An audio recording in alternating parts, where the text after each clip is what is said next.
Olá, gente! Agora currículo como produção cultural. Currículo como produção cultural. Maravilha, vejamos. A sociologia crítica da educação também acentua os fatores sociais e culturais na construção do conhecimento, lidando com temas como cultura, ideologia, currículo oculto, linguagem, poder, multiculturalismo. Ok?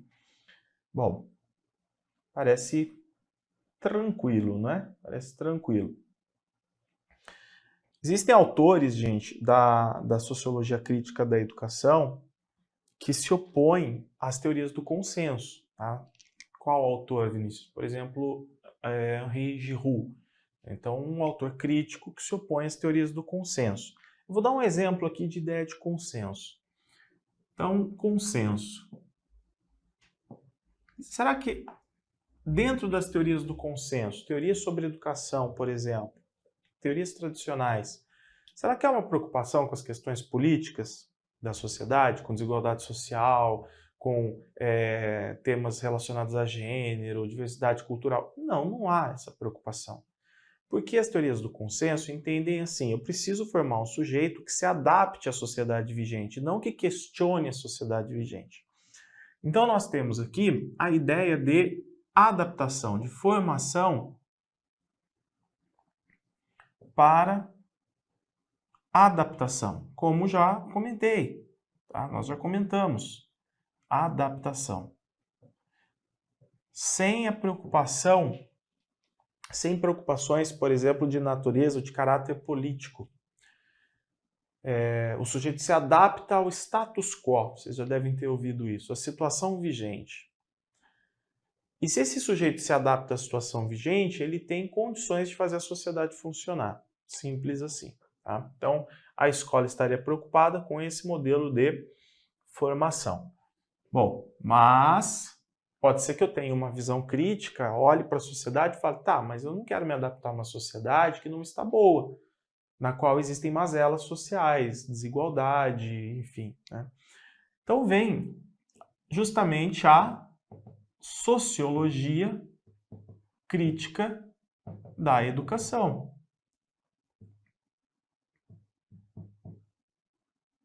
Autores como Henri Giroux, autores como Michael Apple, etc.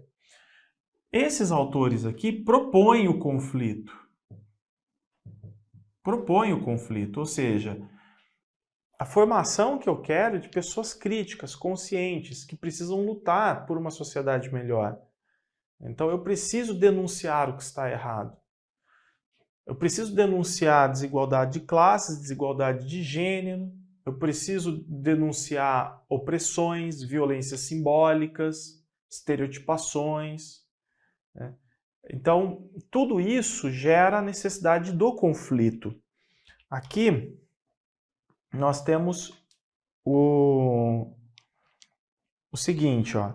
A teoria curricular crítica questiona como são construídos os saberes escolares. Propõe analisar o saber particular de cada agrupamento de alunos, porque esse saber expressa certas maneiras de agir, de sentir, falar, de ver o mundo. Ou seja, são as práticas discursivas que constroem os sujeitos em relação às questões do poder. Nós vamos estudar melhor isso, tá bom? Mas, a princípio, a gente poderia colocar aqui, as teorias tradicionais são teorias do consenso. Elas estão preocupadas apenas em formar o sujeito adaptado à sociedade, reproduzindo conhecimentos e impondo a educação de uma forma bem homogênea.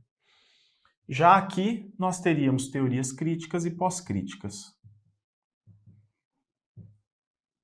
Críticas e pós-críticas. Tá? Como eu falei, a gente vai estudar bastante isso aqui, de forma separada, para que você tenha uma visão muito melhor, muito mais conteúdos específicos sobre esse assunto. Tá? Bom, continuando. Só uma coisa. Por que o conflito é necessário? Porque nós queremos mudança, tá? Então o conflito, a discordância, o questionamento ele é necessário, ou eles são necessários, para que a gente alcance mudança e transformação social. Essa é a preocupação, sociedade mais justa, processo educativo mais democrático. O currículo, gente, não tem a ver com a organização de matérias cujo conteúdo deve ser absorvido, mas há um terreno de luta e contestação em que se criará e produzirá a cultura. Então, cultura não é simplesmente algo a ser imposto e produzido, uma cultura hegemônica que se impõe sobre o sujeito, criando, na verdade, uma subcultura da submissão, né? Ou seja, as pessoas precisam se ajustar à cultura imposta, gerando uma relação de submissão. Não é isso que se deseja. Mas o aparecimento das diversas culturas, a diversidade cultural está sendo defendida.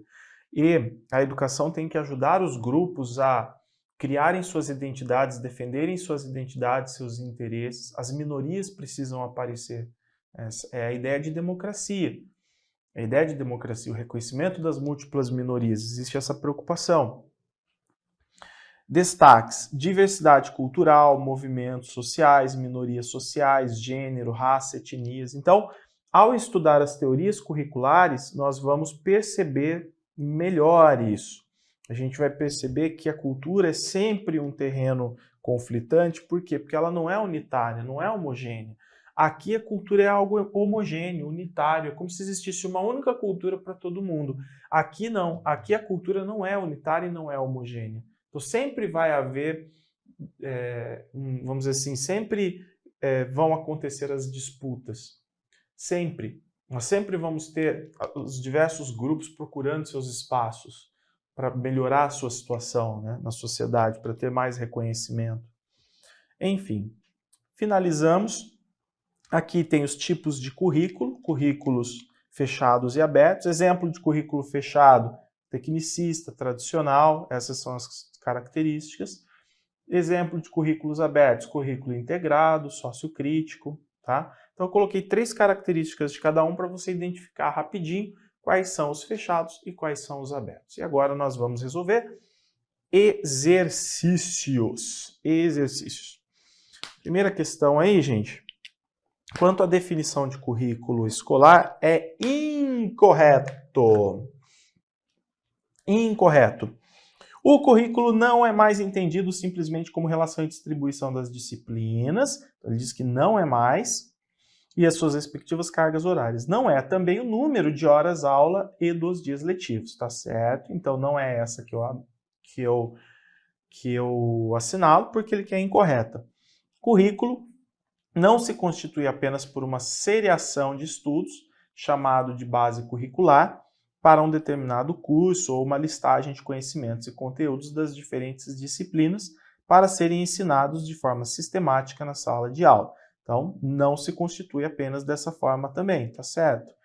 Currículo escolar não se delimita a apenas relacionar normas relativas à vida escolar que um aluno deve cumprir na escola. Então, por exemplo, a nota que ele deve tirar, o comportamento, coisas desse tipo. Não também, óbvio. Então, as 3 estão corretas.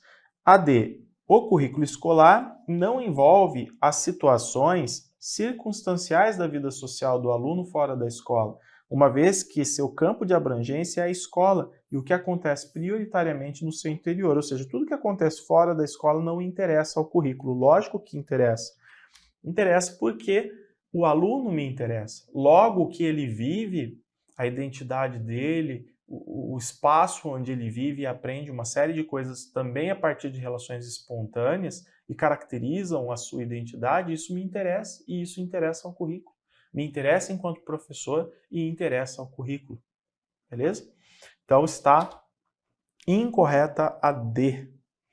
2. O que o currículo depende precisamente da forma como é definido pelos diferentes autores e teorias. Nós vimos isso lá no comecinho.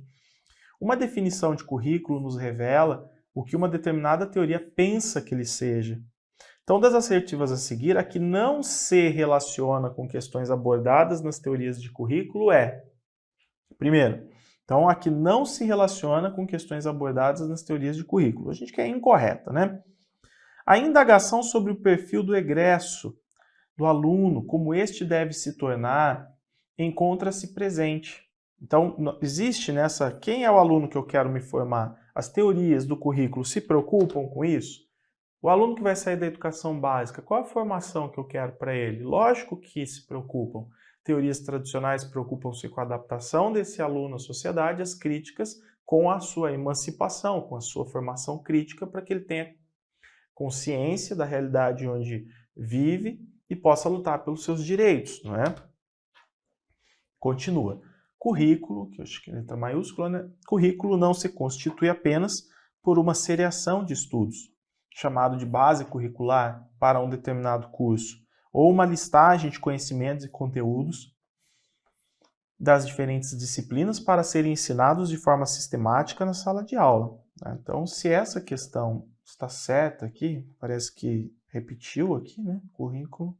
Só deixa eu ver uma coisa, não se constitui seriação de estudos. Gente, tá certo sim, mas na verdade essa aqui ela veio repetida, né? A questão mesmo, eu acho que faz parte dessa da FUNRIO só essa aqui, ó, só até o presente aqui. Mas tá bom, tá tudo certo, tudo tá certo. B. As teorias tradicionais pretendem ser neutras, científicas e se centram em questões técnicas, tá certo? Mas vejam, essa palavra é muito importante, pretendem, porque nenhuma teoria é neutra. Uma teoria sempre vai defender um ponto de vista, sempre vai defender um determinado interesse. Mas elas pretendem ser neutras. Por quê? Porque elas estão preocupadas apenas com as questões pedagógicas e de formação do sujeito com base em critérios técnicos e científicos, sem se preocupar com questões sociais, políticas. Então está certo também. As teorias críticas e pós-críticas estão preocupadas com as conexões entre o saber, identidade e poder. Sim, com certeza nós vamos estudar bastante isso nos próximos conteúdos sobre currículo. A questão central para qualquer teoria é selecionar que conhecimentos ou saberes serão considerados válidos e relevantes. Tá?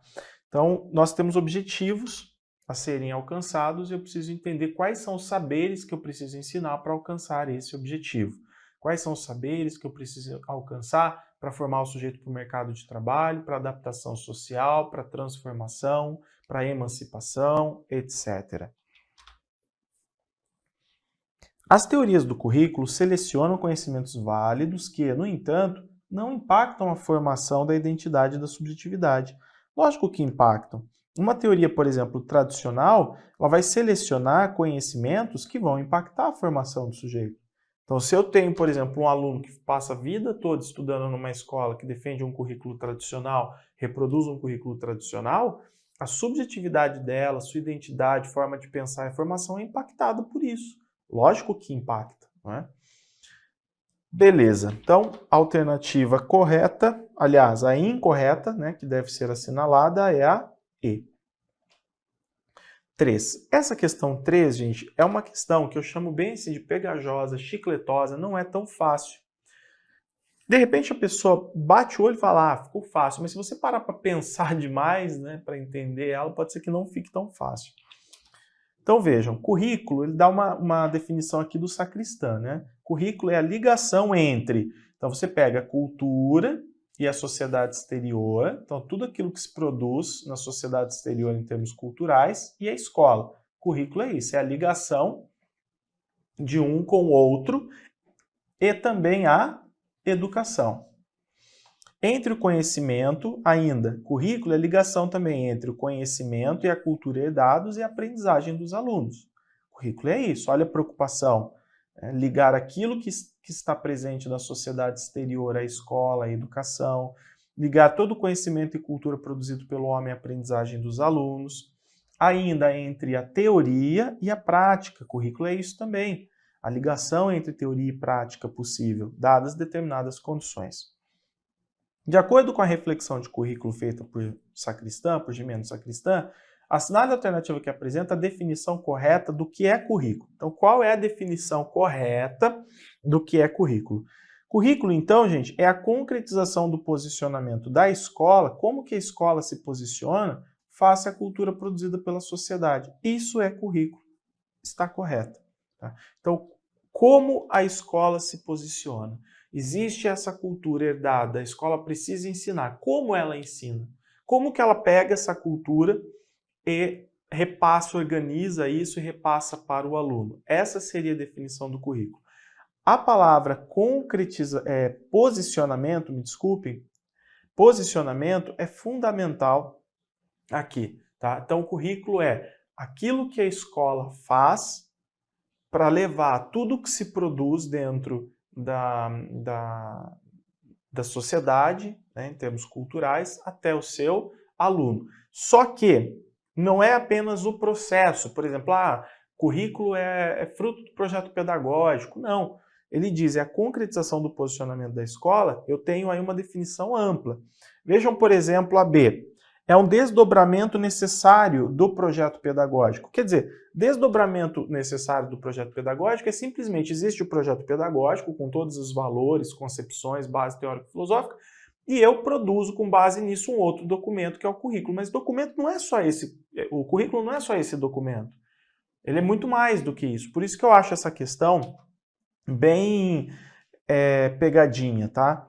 Porque ela olha para esses aspectos. Aqui ele diz que materializa intenções e propósito em objetivos e conteúdos. Isso faz parte do projeto curricular? Faz. Mas ele quer a definição correta de currículo, uma definição ampla. Definição é algo que eu posso olhar para a definição e ter uma visão generalizada de currículo, né? Vejam aqui, é a projeção do projeto pedagógico. Ou seja, o currículo é um desdobramento necessário do projeto pedagógico. Também mantém a ideia da B, está limitado ainda. É a representação da cultura no cotidiano escolar. O modo pelo qual se selecionam, classificam, distribuem e avaliam os conhecimentos no espaço. Então quer dizer que currículo é só isso? É o modo como a gente organiza aquilo que vai ser ensinado para o aluno? Não. Concretização do posicionamento da escola envolve muito mais ações que vão além de simplesmente organizar conteúdos.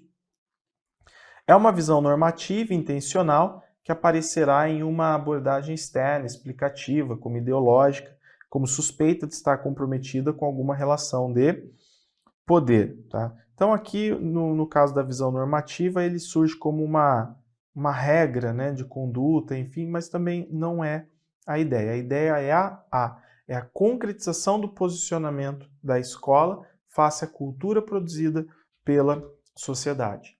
Bem, esse posicionamento é algo bem amplo.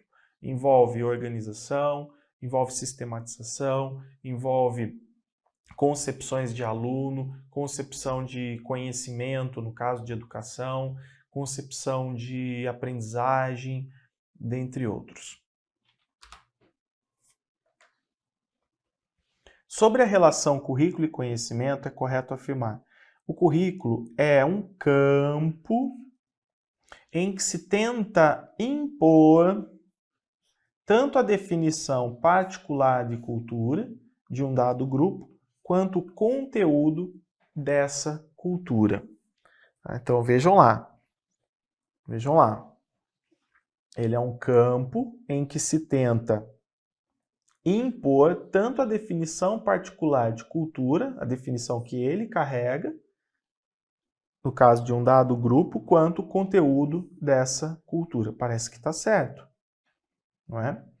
Acho que essa aqui, então, está correta. Porque o currículo não é neutro. O currículo não é neutro. O currículo da educação tradicional pretende ser neutro, mas o currículo não é neutro. Sempre ele vai se configurar como um território em disputa. Sempre vai ter um grupo tentando impor os seus interesses ali, a sua cultura, enfim. O currículo é um território em que se travam ferozes competições em torno do significado. Sim, sim. Então você pega, por exemplo, às vezes um currículo mais colonialista, você pega a mulher negra. Como que aparece a mulher negra num currículo mais colonialista?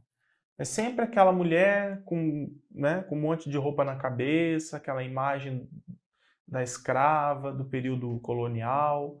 É isso que traz. Quando aparece o mercado de trabalho e outras coisas, aí aparece a mulher branca, a família perfeita, uma outra visão. Por quê? Por causa da questão do significado, né? Qual é o significado que eu dou às diversas imagens que fazem parte do nosso dia a dia? Então, dependendo da concepção de currículo, da base teórico-filosófica, enfim, nós vamos ter processos diferentes de significação. Então, está correto também. O papel do educador no processo curricular é fundamental.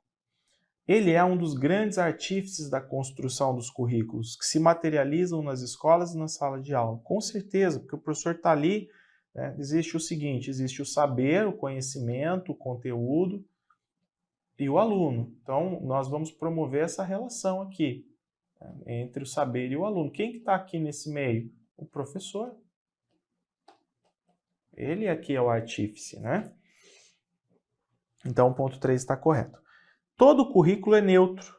Não, gente, não existe neutralidade e é justamente isso que nós estamos vendo nos pontos 1 e 2. Então, a 4 está incorreta.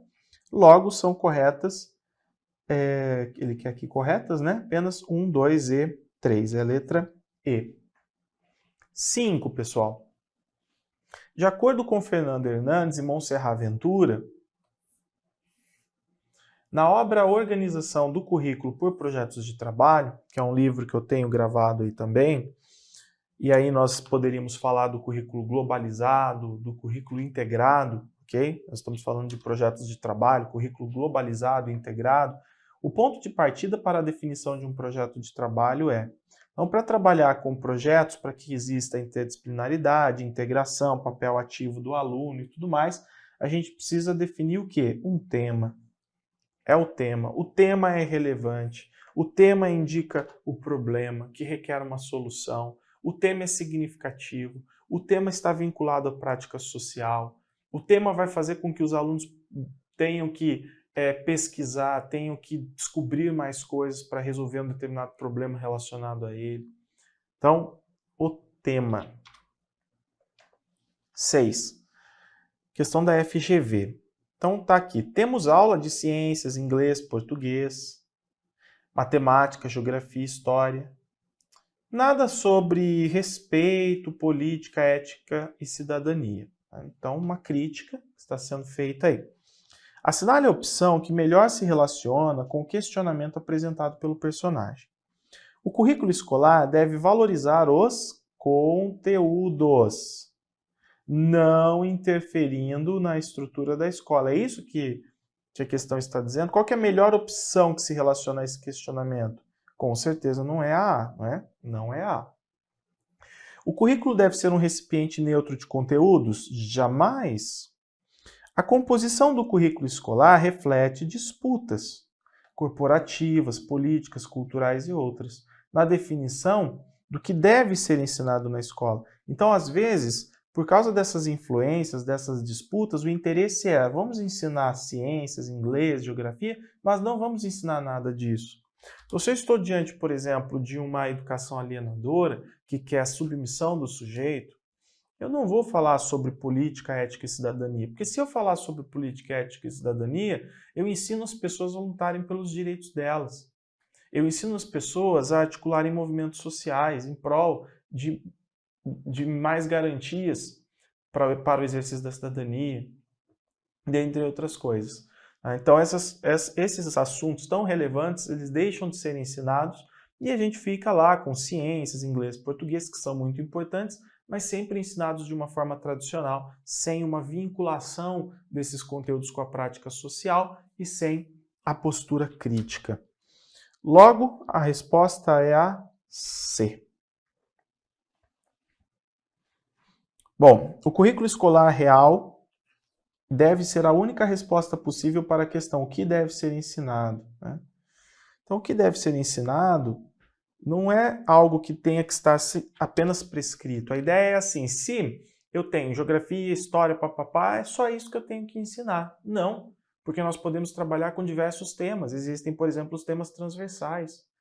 A partir das disciplinas, a gente aborda os temas. Violência, trânsito, mulher no mercado de trabalho, o idoso, os direitos da criança e do adolescente, consumo, né? Além dos temas transversais, na forma, né, que os PCNs, que os parâmetros curriculares nacionais trazem. Então, a D também está incorreta. E aí, o currículo deve se limitar aos conteúdos e matérias, essa aqui nem se você tivesse chapadérrima na prova, você colocaria essa, né? Então, é a C. 7. A maioria das instituições escolares adotam um currículo de formação disciplinar, é o que acontece. Assinale a alternativa correta sobre o que é necessário para ressignificar o currículo escolar disciplinar. Então, o que a gente precisa fazer para ressignificar, para fazer de uma outra forma? Compartimentalizar as disciplinas? Nada a ver. Promover a definição dos limites de relevância por meio da autorização de determinados discursos em detrimento de outros? Nada a ver também. Dividir o conhecimento em disciplinas pelo currículo escolar como se estas fossem autossuficientes? Jamais. E aqui a D, articular uma apreciação disciplinar em conjunto. Articular a apreciação disciplinar é unir disciplinas, promover articulação entre elas, em conjunto. Tal articulação perpassa e é sempre tributária de uma sistematização filosófica mais abrangente, cujo princípio norteador é necessário ser reconhecido. Então a gente vai unir aquilo que as disciplinas trazem para trabalhar com temas mais complexos, né? Por isso que fala aí que tal articulação perpassa e é sempre tributária de uma sistematização filosófica mais abrangente, porque nós vamos deixar, por exemplo, aquela visão muito racionalista, totalmente, né, da ideia de fragmentação do objeto, para uma visão mais complexa. Então é a D. Ok? 27 minutos agora, eu vou fazer uma pausa e já voltamos para terminar de resolver esses exercícios. Valeu!